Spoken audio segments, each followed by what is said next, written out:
tidak ada perunggu bisa dengan besi, tidak ada besi dengan kayu, tidak ada kayu dengan bambu. Dengan hanya alat berupa bambu wulung yang dibikin mirip dengan angklung, tapi dengan nada yang berbeda-beda, yang namanya adalah bongkel. Ini mereka bisa berekspresi musikal yang luar biasa.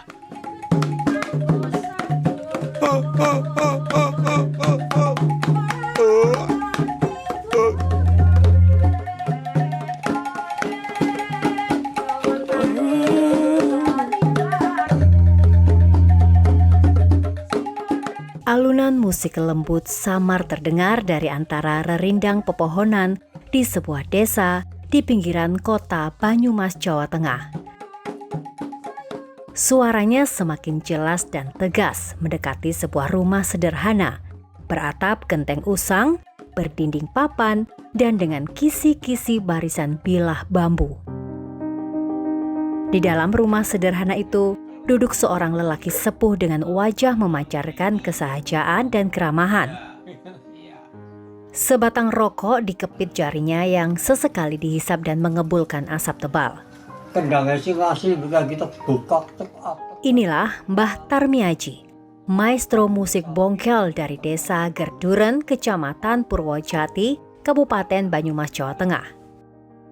Tarmiaji dikenal sebagai salah satu legenda budaya dan maestro musik bongkel yang sepanjang hidupnya mengabdikan diri untuk menjaga dan merawat bongkel, alat musik tradisional Banyumas yang unik dan langka.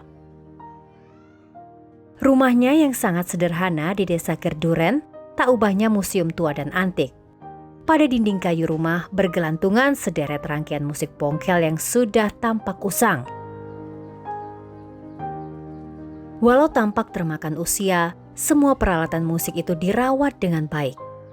Hebatnya lagi, dengan keterbatasan indera yang termakan usia, intuisi musik Tarmiaji masih tajam. Terbukti, ia mengatur nada atau menyelaraskan nada setiap bagian musiknya sendiri.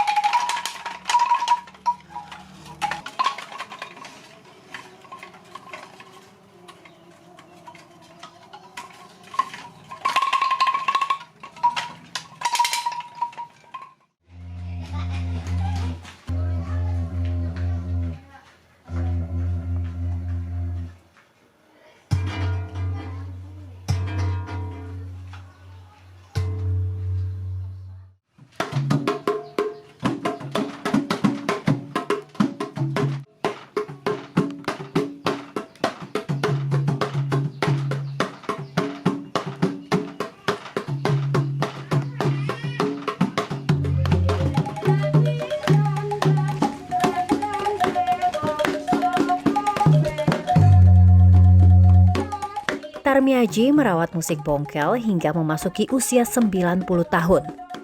Di rumahnya yang sahaja, ia membentuk grup musik bongkel yang sangat masyhur di kalangan masyarakat seputaran desa Gerduren sekitar tahun 1980-an.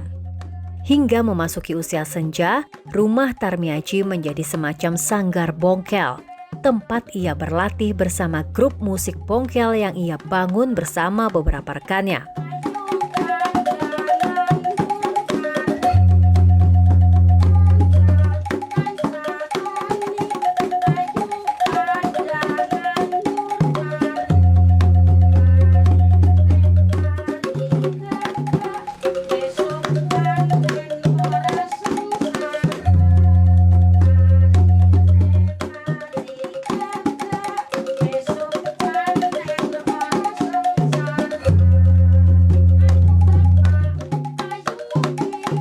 Musik bongkel itu sendiri bentuknya menyerupai angklung yang terbuat dari bambu wulung, hanya mempunyai nada suara yang berbeda dan lebih dinamis. Pada awalnya, musik bongkel hanya dimainkan secara tunggal dengan seorang penabuh. Namun seiring perkembangan zaman dan agar lebih menarik dalam penampilan, bongkel dikolaborasikan dengan kendang dan gong yang terbuat dari bambu dengan cara meniupnya.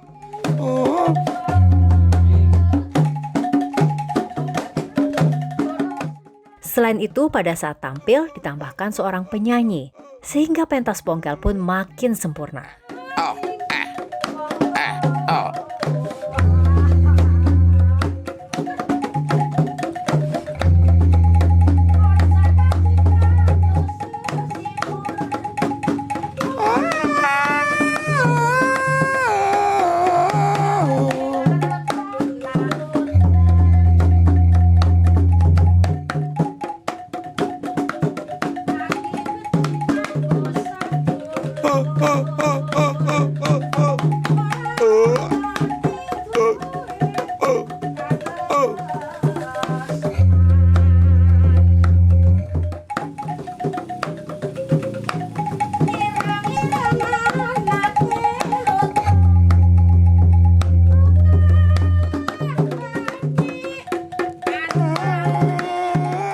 Ini sebuah bentuk musik individu yang pada awalnya hanya dilakukan oleh satu orang pemusik dengan hanya satu alat musik seperti ini. Ini namanya musik bongkel, yang kemudian ini akhir-akhir ini mencoba untuk di-create. Di sana ada kendang, ada vokal, sinden, kemudian ada gong, sehingga bisa menjadi aransemen musikal yang lebih lengkap lagi. Tapi bagaimana juga yang kita temukan pada musik bongkel, kita bisa melihat fenomena betapa masyarakat Banyumas dengan kultur rakyat yang berbasis ketidakadaan dalam kesederhanaan ini mampu menciptakan musikalitas dengan cara apapun. Ketika mereka tidak ada perunggu bisa dengan besi, tidak ada besi dengan kayu, tidak ada kayu dengan bambu, dengan hanya alat berupa bambu wulung yang dibikin mirip dengan angklung tapi dengan nada yang berbeda-beda yang namanya adalah bongkel. Ini mereka bisa berekspresi musikal yang luar biasa.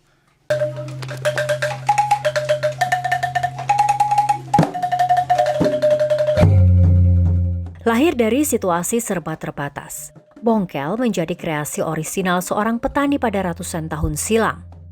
Menurut penuturan sejarah, musik bongkel sudah ada sejak tahun 1920. Namun baru dimainkan lagi pada tahun 1940.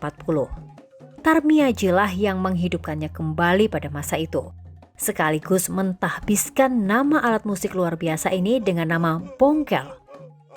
Bongkel sendiri berasal dari dua kata, yakni bombong yang berarti marah dan jengkel.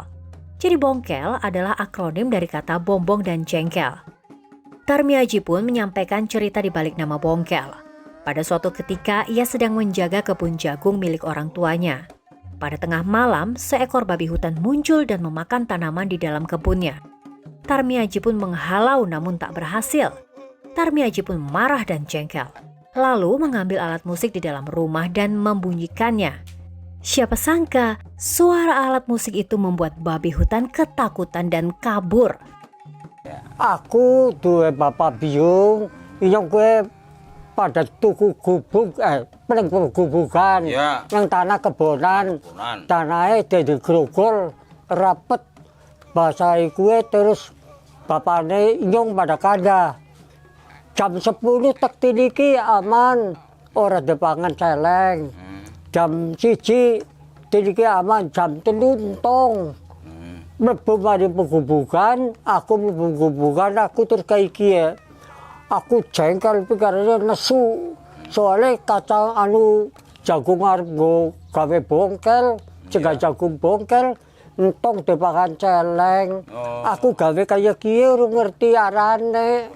Kita bareng digantung kita tabuh. Ya aku terus turun. Tek tabuh gue bombong-bombong pikirannya aku supaya aja jengkel. Karo celengnya pada lunga. Ya ditabuh supaya aku aja jengkel. Tekasi tabuhannya bongkel. Kejadian malam itu rupanya memicu kejadian lain.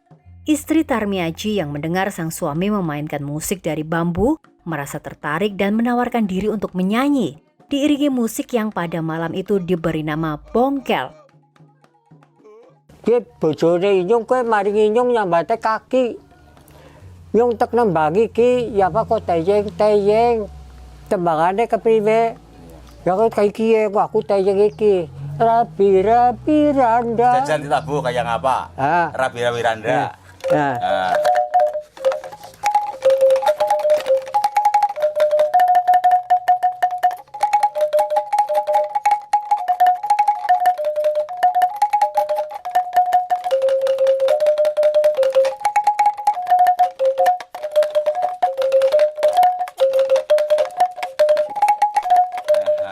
Tembangnya priwe? rabi Randane mongso kamera sing gedhe apa sing cilik jenenge sapa sing gedhe apa sing cilik sing gedhe jenenge sapa. Iya. Begitulah Tarmiaji sepanjang hidupnya begitu akrab dengan alat musik yang sudah ada sejak tahun 1920 ini. Tarmiaji yang lahir pada 1933 sudah piawai memainkan alat musik ini saat usianya masih 7 tahun, tepatnya pada tahun 1940. Yung kami tabuh bongkel, Iya. dia pipit tahun 20. Oh, 1920. Tapi inyong dewek tamu lahir 33, inyong melu nabuhe tahun nyong bene umur 7 tahun. Patang puluhan, tahun patang puluhan. Patang puluhan. Oh, tahun patang puluhan. Tabuhin bongkel. Si zaman surungnya Jepang teka ya. Iya, Iya. teka. Iya. Memasuki usia senja, Tarmiaji tetap setia merawat musik bongkel. Namun perubahan zaman dengan menjamurnya peralatan musik modern turut mengurangi orderan yang datang ke Tarmiaji. Namun jasanya kerap dipakai oleh sejumlah instansi pemerintahan. Kesetiaan Tarmiaji pada alat dan seni musik bongkel bertahan hingga ia menutup mata. Walau salah satu putranya mewarisi bakat sang ayah, namun eksistensi musik tradisional Banyumas ini membutuhkan peran serta seluruh elemen masyarakat. Sudah saatnya pemerintah dan semua stakeholder yang mencintai budaya Nusantara memberi perhatian lebih pada salah satu aset budaya yang semakin lama semakin kehilangan resonasinya di tengah masyarakat. Ya siki wong desa otomatis wis langkah sing nanggap. Tapi yang beda karo wong instansi, wong perkantoran otomatis ya bisa berkembang. Ya, memang ditambahi segala alat apapun, anggota didukung sekang sing pihak berwajib, orang bahkan bisa melaku. Contoh, kayak bongkel kan sebenarnya wadahe, sekang dinas pariwisata, tapi kadang-kadang turun desa yang orang tahu bahasana pengaran semending-mending. Jadi yang pengen sing sekang instansi, khususnya tentang bidang senian, ya kepriwe bagusnya lah ben supaya kesenian bongkel cepat pesat berkembang. Dari Desa Gerduren, Kecamatan Purwojati, Kabupaten Banyumas, Jawa Tengah, Emanus TV melaporkan untuk Sahabat Nusantara.